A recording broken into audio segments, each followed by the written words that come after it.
না করুন, আল্লাহ না করুন, তাহলে একটি আশাবাদ, একটি সম্ভাবনা আমরা দেখতে পাচ্ছি। একটি অবাধ, নিরপেক্ষ, গ্রহণযোগ্য জাতীয় নির্বাচন হয়তো এই সময়ের মধ্যে ইনশাআল্লাহ অনুষ্ঠিত হবে। সেই নির্বাচনে বাংলাদেশের ভবিষ্যৎ গতিপথ নির্ধারিত হবে। আমরা যারা আল্লাহ তাআলার দ্বীন কায়েমের আজীবন স্বপ্ন লালন করে এই পথ চলছি, হাজার হাজার ভাইকে আমরা হারিয়েছি, প্রিয় নেতৃবৃন্দ ফাঁসিতে ঝুলিয়ে হত্যা করা হয়েছে, আমাদের সেই জীবনের স্বপ্ন সেই দিন পূরণ হবে। তাহলে মাত্র এবার বুনিয়াদ এখানে যেদিন আল্লাহ তাআলার দ্বীন বিজয়ী হবে। আগামী নির্বাচন হচ্ছে জামাত ইসলামের জন্য তাই একটি ঐতিহাসিক টার্নিং পয়েন্ট। বাগেরহাট ইসলামী আন্দোলনের একটি উর্বর জেলা, এখানে 4টি নির্বাচনী এলাকা আছে। জামাত ইসলামী নির্বাচনের জন্য প্রস্তুতি নিচ্ছে। ফলে এই ইমারতের নেতৃত্বেই আগামী জাতীয় নির্বাচনে জামাত ইসলামীকে ভালো ফলাফল করতে হবে। জাতীয় ঐক্য আমাদের থাকবে। যে ফ্যাসিবাদের জগদ্দল পাথর থেকে জাতি মুক্ত হয়েছে, সেই ফ্যাসিবাদ থেকে জাতিকে পবিত্র পরিচ্ছন্ন এবং হেফাজত রাখার জন্য একটি জাতীয় ঐক্যের মধ্য দিয়ে এমন একটা নির্বাচন হওয়া দরকার আমরা মনে করি। এমন একটি সমঝোতায় নির্বাচন হওয়া দরকার যে জনমত এবং ভোটের মধ্য দিয়েই ওই ফ্যাসিবাদী শক্তিকে জনগণ থেকে বিচ্ছিন্ন করে দিতে হবে। এর জন্য প্রয়োজন একটি জাতীয় ঐক্য। সকল রাজনৈতিক দল আমরা একসাথে মিলেমিশে যারা রাজপথে ফ্যাসিবাদ বিরোধী আন্দোলন করেছিলাম, হাজারো সহস্র জনতা যাদের জন্য জীবন দিল, প্রায় 40,000 লোকের আহত, ক্ষতবিক্ষত, চোখ নেই, কান নেই, পা নেই, মগজের মধ্যে গুলি নিয়ে এখনো অসুস্থ কাতরাচ্ছে, তাদেরই আত্মদান, তাদেরই রক্তদান, তাদেরই রক্তের ঋণ তখনই শোধ হবে যে একটু নতুন বাংলাদেশ বিনির্মাণে আমরা যখন একটি গ্রহণযোগ্য নির্বাচনে জাতীয় ঐক্যের মধ্য দিয়ে ওই ফ্যাসিবাদ যারা নিষ্ঠুর নির্মমভাবে মানুষকে হত্যা করেছে, 5 তারিখে বিদায় নেওয়ার সময়ও মানুষ মেরে খুন করেছে, সেই মৃতদেহকে আগুন দিয়ে পুড়িয়ে জ্বালিয়ে ছাই করে দিয়েছে। দেশের মানুষকে হেলিকপ্টার চালিয়ে, সরকারি বাহিনী হেলিকপ্টার দিয়ে মানুষকে গুলি করে সেই দেশের মানুষকে হত্যা করে। দুনিয়ার ফ্যাসিজমের ইতিহাসে সে ঘটনা বিরল, তাও বাংলাদেশে ঘটেছে। 28 অক্টোবর 2006 সালে এই ফ্যাসিবাদের মাস্টার মাইন্ড শেখ হাসিনার নির্দেশে লগি বৈঠা নিয়ে ঢাকার পল্টনের চত্বরে দিনের বেলা লাঠি দিয়ে পিটিয়ে পিটিয়ে সাপের মতো মানুষ হত্যা করে সেই মৃতদেহের উপরে তারা নাচানাচি করেছে। বলে আগামী নির্বাচনে জনগণকে ভোট দিয়ে এই অত্যাচারী নিষ্ঠুর ফ্যাসিস্ট এবং স্যাডিস্ট যারা মানুষ খুন করে আনন্দ পায়, ক্ষতবিক্ষত দেহে দেখে আনন্দ পায়, রক্ত দেখে আনন্দ পায়, এই নিষ্ঠুর বর্বররা যাতে আর রাজনীতিতে কখনো স্থান করতে না পারে, আগামী ভোটে জনগণকে সেই সিদ্ধান্ত নিয়ে তাদেরকে প্রত্যাখ্যান করতে হবে। সেই জন্য একটি জাতীয় ঐক্য প্রয়োজন। সকল রাজনৈতিক দল যারা ফ্যাসিবাদ বিরোধী সংগ্রামে রাজপথে ছিলেন, তাদের মধ্যে এমন একটি নির্বাচনী কৌশল, এমন একটি নির্বাচনী সমঝোতার আমি আহ্বান জানাই যেন রাজনৈতিকভাবে দেশে ফ্যাসিবাদের কবর রচিত হতে পারে। নিজেদের মধ্যে ঐক্য সংহতি ক্ষতিগ্রস্ত হয়, দূরত্ব বৃদ্ধি পায়, এমন কোনো আচরণ থেকে, এমন কোনো কথা থেকে, এমন কোনো চিন্তা থেকে আমাদেরকে মুক্ত থাকতে হবে। বাইরে বিদেশি সংস্থা গোয়েন্দাদের এমন সব চক্রান্তের বিরুদ্ধে জাতীয় মুখ দিয়ে আমাদের রুখে দিতে হবে যে আমরা আগামী দিনের আমাদের ভাগ্য আমরাই করব। আমরা কোনো আধিপত্যবাদী শক্তি দাসত্ব করতে পারবো না, গোলামি করতে পারবো না। আমরা এমন একটি জিওগ্রাফিক্যাল স্ট্র্যাটেজির মধ্যে আছি, আমাদের প্রিয় জন্মভূমি বাংলাদেশটা চতুর্দিক থেকে একটি আমাদের এমন একটি দেশ দ্বারা আমরা বেষ্টিত, যারা আমাদের এই দেশের শান্তি এবং কল্যাণ কখনো কামনা করে, যারা আমাদের দেশের ক্ষতি, ব্যবসা বাণিজ্য, আমাদের কানেক্টিভিটি, আমাদের স্বার্থ, আমাদের মূল্যবোধ, আমাদের স্বাধীনতা, আমাদের অখণ্ডতা, আমাদের জীবনমানের উন্নয়নের ব্যাপারে তারা কখনোই কোনোদিন কল্যাণকর পদক্ষেপ নেয় নাই। তারা সবসময় আমাদের সত্যতা করে নিয়েছে। এমন একটি দেশ দিয়ে আমরা চতুর্দিক থেকে বেষ্টিত আছি, আর একদিকে আছে আমাদের সাগর। আমাদের পাশে কোনো মুসলিম, কোনো বন্ধু রাষ্ট্র আমাদের নেই। এমন এক অসহায়, কঠিন ভৌগোলিক অবস্থানের মধ্যে বাংলাদেশ বসবাস করছে। ইসলামী আদর্শ আমাদের জাতিসত্তাই হচ্ছে এই ভৌগোলিক অখণ্ডতা রক্ষা করে স্বাধীনতা সার্বভৌমত্বকে টিকিয়ে রাখার একমাত্র গ্যারান্টি হচ্ছে ইসলাম, ইসলামী চেতনা, ইসলামী মূল্যবোধ।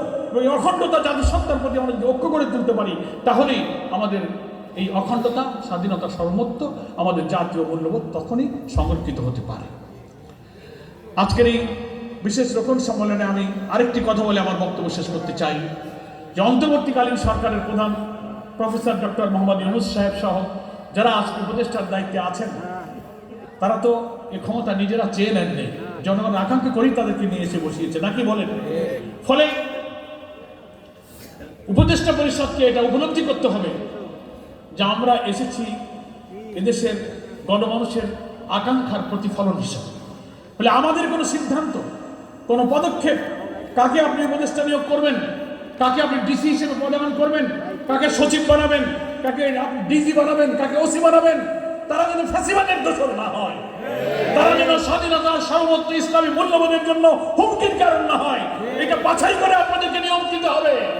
তা না হলে বোঝা গেল আপনি বসেছেন যে গণ আকাঙ্ক্ষার ভিত্তিতে রাষ্ট্র শাসন করতে এসে আপনি সেই গণ আকাঙ্ক্ষা ভুলে গেছেন।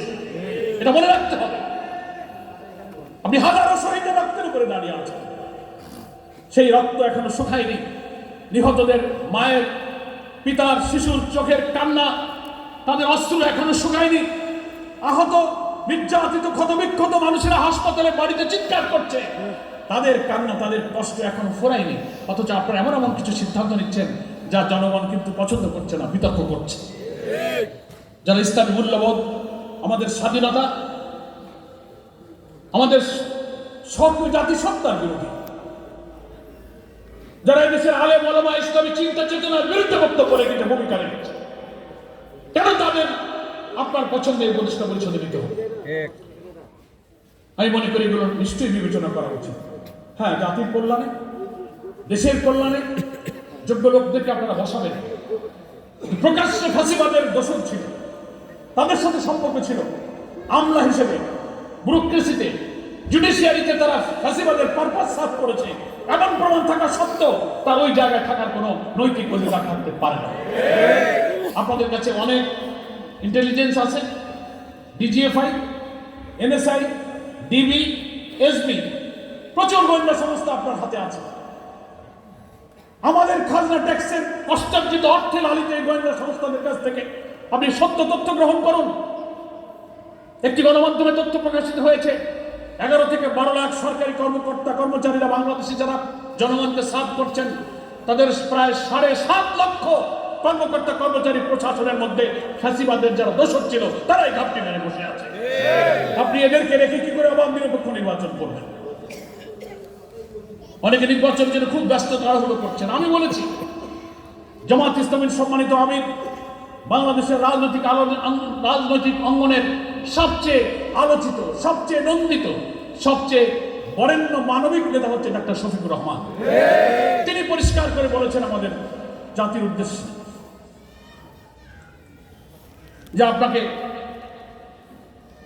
নির্বাচন নিরপেক্ষ এবং গ্রহণযোগ্য, ক্রেডিবল এবং পার্টিসিপেটরি, ইনক্লুসিভ করার জন্য কমপক্ষে এতটুকু রিফর্ম, এতটুকু সংস্কার আপনাকে করতে হবে। আপনি রাষ্ট্রের সমস্ত অর্গান সংস্কার করতে পারবেন, এটা আমরা জানি।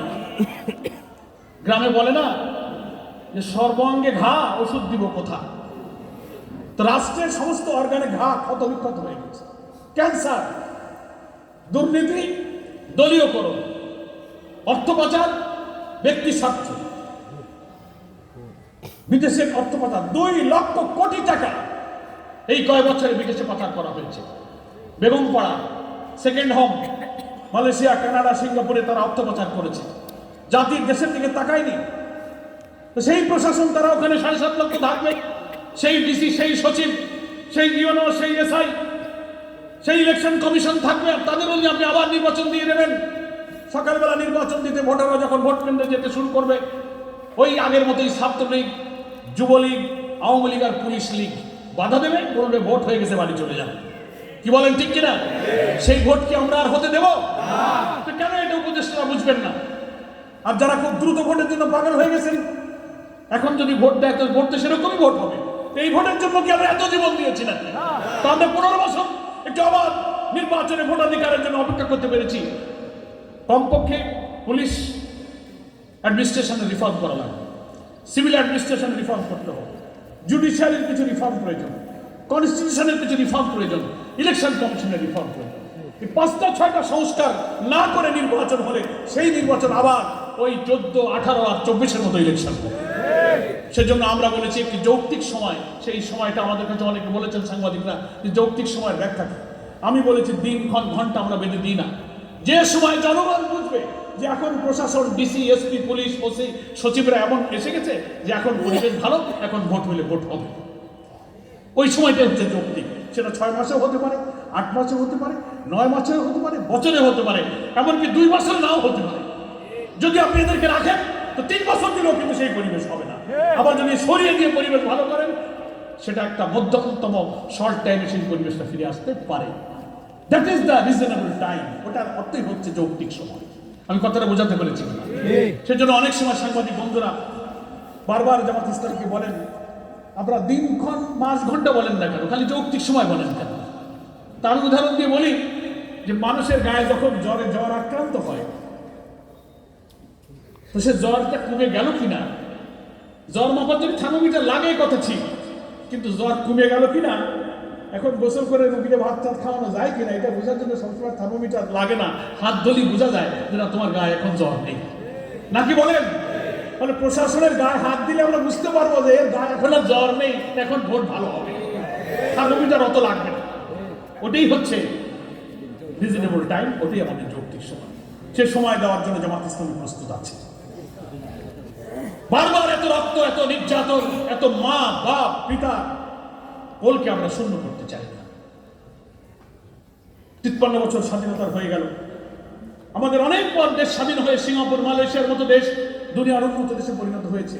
আমাদের আর কত বই অপেক্ষা করতে হবে, কত রক্ত দিতে হবে?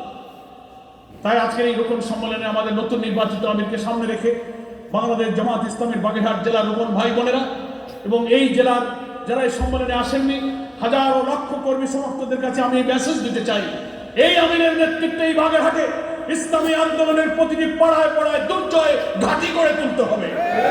ঘরে ঘরে দাওয়াত, সংগঠন, জনশক্তি, তরবিয়তের মধ্য দিয়ে ইসলামের যে সৌন্দর্য, বিউটি অফ ইসলাম, ইসলাম প্রতিষ্ঠিত হলে কি অর্থনীতি, কি বিচার, কি সমাজ, কি শিক্ষা হবে, ইসলামের এই সৌন্দর্য, ইসলামের এই কল্যাণ জাতির কাছে তুলে ধরে আগামী নির্বাচনে ইসলামের অনুকূলে জনমত সংগঠিত করা আজকে বাগেরহাটের সমস্ত জনশক্তির দায়িত্ব। আমরা আশা করি ইসলামী আন্দোলনের সেই দিন, সেই চ্যালেঞ্জ নিয়ে আজকে রেজাউল করিম শপথ করেছে, আল্লাহ তাআলা তাকে সেই দায়িত্ব পালনের তৌফিক দান করুন। আমি রাজনৈতিক দলের বন্ধুদের কাছে আহ্বান জানাবো, আসুন আমরা একটা জাতীয় ঐক্যের মাধ্যমে পথ চলি। নির্বাচনে ভিন্ন ভিন্ন মত থাকবেই, ভিন্ন দল আদর্শ আছে বলেই এতগুলো দল হয়েছে, কি বলেন, ঠিক কিনা? কিন্তু আমরা তো একটা দফায় একমত হয়ে গেছিলাম যে ফ্যাসিবাদ বিদায় পেয়ে যান। তাহলে আরো একটা ব্যাপারে আমরা একমত হই আগামী নির্বাচনে, যে আগামী নির্বাচনে ফ্যাসিবাদকে রাজনৈতিকভাবে আমরা কবর দিতে চাই। এর জন্য একটি জাতীয় ঐক্য, নির্বাচনী সমঝোতা গড়ে তুলতে হবে। আসুন সকল দলের অভ্যন্তরে আমরা সেই সহমত, সেই সংহতি, সেই সমঝোতা, সেই আন্ডারস্ট্যান্ডিং করার জন্য আমরা দলীয় পর্যায়ে আলোচনা করে উদারভাবে হাতে হাত ধরে আমাদের এই শহীদদের রক্তের ঋণ শোধ করার জন্য একটি অবাধ নিরপেক্ষ নির্বাচনের পরিবেশ গড়ে তুলি। সকলকে ধন্যবাদ জানিয়ে আজকের এই সম্মেলন সফল করতে যারা সুদীবৃন্দ এসেছেন, রাজনৈতিক নেতৃবৃন্দ এসেছেন, সাংবাদিক বন্ধুরা এসেছেন, বাংলাদেশ জামাত ইসলামীর পক্ষ থেকে মোবারকবাদ জানিয়ে আমি আমার জন্য, নতুন আমিরের জন্য, আমাদের আমিরে জামাত ডাক্তার শফিকুর রহমান সাহেব এখন ব্রিটেনে অবস্থান করছেন, তার জন্য দোয়া কামনা করে আমি আমার বক্তব্য শেষ করছি। আমা তৌফিক ইল্লা বিল্লাহ, হাযা মা ইনদি ওয়াল ইলমু ইনদাল্লাহ, আলাইহি তাওয়াক্কালতু ওয়া ইলাইহি মুনীব। আসসালামু আলাইকুম ওয়া রাহমাতুল্লাহি ওয়া বারাকাতুহু।